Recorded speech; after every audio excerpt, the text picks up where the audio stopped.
नमस्कार बंधुरा आमि स्वप्ना उपाध्याय आमार चैनल रान्ना रेसिपि एंड आवर लाइफस्टाइलेर पक्ष थेके सबाइके स्वागत। आज आमि आपनादेर संगे शेयर करब दारुण स्वादेर पिठेर रेसिपि। और देखतेई पाच्छेन पिठेगुलो कतटा नरम हयेछे। पिठे यदि एरकम नरम ना हय ताहले किन्तु खेतेও भालो लागे ना। आसुन ताहले देखे निই এই रेसिपिटा आमि किभाबे खुबই नरम और सुस्वादु करे बानाबो।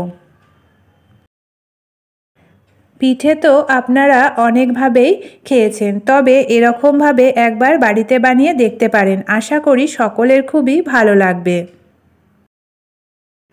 प्रथमे एकटा कड़ाई बसिए दिएछि और कड़ाइये किछुटा परिमाण जल दिए जलटाके फुटते दिएछि। एबार दिए दिलाम स्वादमतो लवण दिए एटाके भालो करे जलेर संगे मिशिए दिएछि।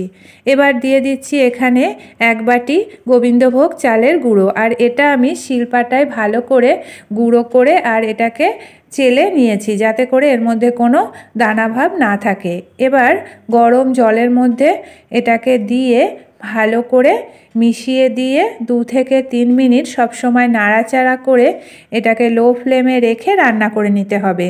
আর গরম জল আগে থেকেই করে রেখেছিলাম সেটা অল্প অল্প করে দিয়ে এটাকে নাড়াচাড়া করে নিতে হবে যাতে করে চালের গুঁড়োর যে কাঁচা গন্ধটা না থাকে।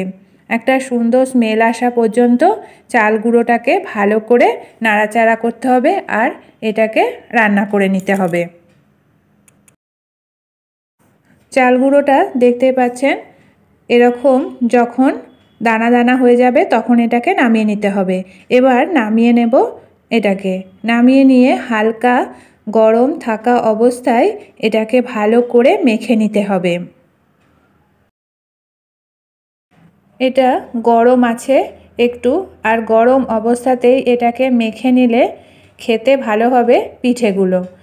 এটাকে মেখে নেব এবার ভালো করে। আর যদি জল লাগে তখন অল্প করে একটু জল এর মধ্যে মিশিয়ে দেব। ডোটাকে যত ভালো করে মাখা হবে পিঠেগুলো কিন্তু ততটা নরম হবে আর খেতেও খুবই সুস্বাদু হবে। এই পিঠেটা বানানোও যেমন সহজ আর খেতেও হয় দুর্দান্ত। এভাবে করে বেশ কিছুটা সময় ধরে এটাকে মেখে নেব আর একটা সফট ডো তৈরি করে নিতে হবে। এদিকে বসিয়ে দিয়েছি 1 লিটার ফুল ক্রিম মিল্ক। এটাকে এবার হাই হিটে রেখে মাঝে মাঝে এরকম করে হাতার সাহায্যে একটু নাড়াচাড়া করে দিতে হবে যাতে করে কড়াইয়ের গায়ে লেগে না যায়। দিয়ে এটাকে একদম ঘন করে জাল করে নেব। দুধটা ঘন করে জাল করে নেওয়া হয়ে গেছে আর দেখতেই পাচ্ছেন কেমন একটা ইয়েলো কালার চলে এসেছে। তখনই বুঝতে হবে যে দুধটা ঘন করে জাল করা হয়ে গেছে। এবার এর মধ্যে দিয়ে দিচ্ছি বেশ কিছুটা পরিমাণ গুঁড়ো দুধ। গুঁড়ো দুধ দিলে খেতে কিন্তু দুর্দান্ত লাগে, তাই এখানে বেশ কিছুটা পরিমাণ গুঁড়ো দুধ দিয়ে সঙ্গে সঙ্গে এটাকে ভালো করে লিকুইড দুধের সঙ্গে মিশিয়ে দিতে হবে, না হলে এটা দানা বেঁধে যাবে। তার জন্য এটাকে সঙ্গে সঙ্গেই ভালো করে মিশিয়ে দিতে হবে। মিশিয়ে দিয়ে এটাকে আবারও 3-4 মিনিট হাই হিটে ফুটতে দেব। দুধটা ততক্ষণে আর একটু ঘন হতে থাক। এদিকে ডোটা ভালো করে মেখে নেওয়া হয়ে গেছে আর এরকম সফট ডো তৈরি করে নিতে হবে। এবার ডো থেকে একদম অল্প পরিমাণে ডো নিয়ে প্রথমে একটু হাতের সাহায্যে চেপে তারপরে 2 হাতের সাহায্যে গোল করে চ্যাপটা করে নিয়ে একটা ছোট্ট বাটির আকারে এভাবে করে 2 হাতের সাহায্যে চেপে চেপে গোল করে নিতে হবে। আর নিয়ে নিয়েছি এখানে নারকেলের পুর।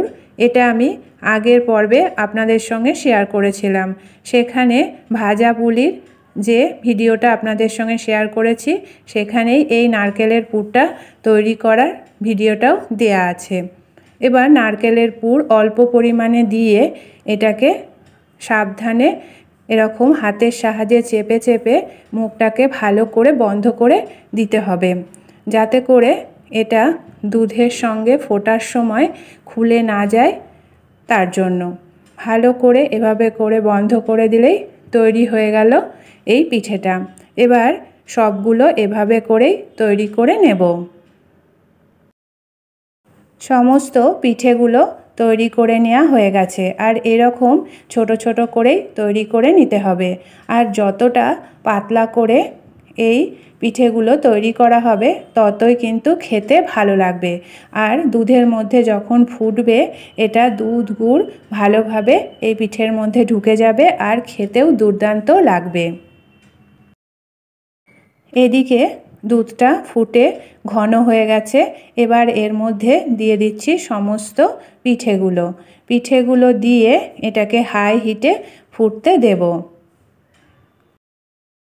পিঠেগুলো দুধের মধ্যে দিয়ে সঙ্গে সঙ্গে একটা খুন্তি দিয়ে ভালো করে নাড়িয়ে দিতে হবে, না হলে একে অপরের গায়ে লেগে যাবে আর খেতেও ভালো লাগবে না, দেখতেও ভালো লাগবে না। সমস্ত পিঠেগুলো দেয়া হয়ে গেছে। এবার একটা খুন্তির সাহায্যে হালকা হাতে এটাকে একটু নাড়াচাড়া করে দিলাম। আর দেখতে পাচ্ছেন পিঠেগুলো কিন্তু কোনোভাবেই একটার গায়ে আর একটা লেগে যায়নি। ডোটা যদি ঠিকভাবে তৈরি করা হয় তাহলে কিন্তু পিঠেগুলো দেওয়ার সাথে সাথে বা অন্য সময়েও একে অপরের গায়ে লেগে যাবে না। বেশ কিছুক্ষণ ফুটতে দিয়েছিলাম। এবার এর মধ্যে দিয়ে দিচ্ছি স্বাদ মতো খেজুরের গুড়। লিকুইড গুড়টা এর মধ্যে দিয়েছি। আর এটা লিকুইড গুড় দিয়ে করলেই কিন্তু খেতে বেশ দুর্দান্ত লাগে। গুড়টা দিয়ে এটাকে ভালো করে মিশিয়ে দিয়ে এবার আবারও বেশ কিছুক্ষণ হাই হিটে ফুটতে দেব। পুলি পিঠের ডোটা যদি ঠিকভাবে তৈরি করা হয় আর পুলি পিঠেগুলোও যদি ভালোভাবে বানানো হয় তাহলে কিন্তু যতই হাই হিটে ফুটতে দেওয়া হোক না কেন দুধের মধ্যে কোনোভাবেই খুলেও যাবে না আর দেখতেও ভালো লাগবে। আর দেখতে পাচ্ছেন কোনোভাবে কিন্তু কোনো পিঠেই ভেঙে যায়নি।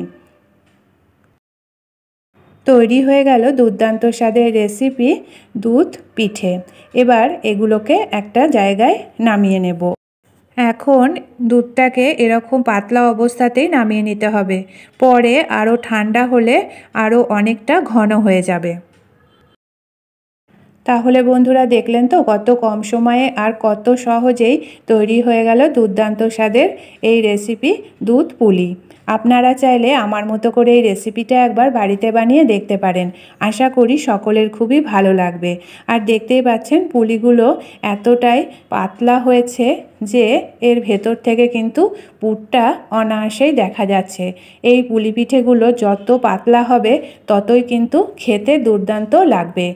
আর এই পুলি পিঠেগুলো পাতলা হওয়ার জন্য দুধ গুড় ভালোভাবে ফোটার সময় এর ভেতরে ঢুকে যাবে আর খেতেও ভালো লাগে। এই পিঠেগুলো যতই ঠান্ডা হোক না কেন এগুলো কিন্তু কোনোভাবেই শক্ত হয়ে যাবে না। আর দেখতে পাচ্ছেন কতটা নরম হয়েছে। আমার এই রেসিপিটা যদি আপনাদের ভালো লেগে থাকে তাহলে লাইক শেয়ার কমেন্ট করবেন। আর আমার চ্যানেলকে এখনও যারা সাবস্ক্রাইব করেননি প্লিজ সাবস্ক্রাইব করে নেবেন। তাহলে বন্ধুরা আজকের মতো এটুকুই। আবার দেখা হবে আগামী নতুন পর্বে। ভালো থাকবেন, সুস্থ থাকবেন। ধন্যবাদ।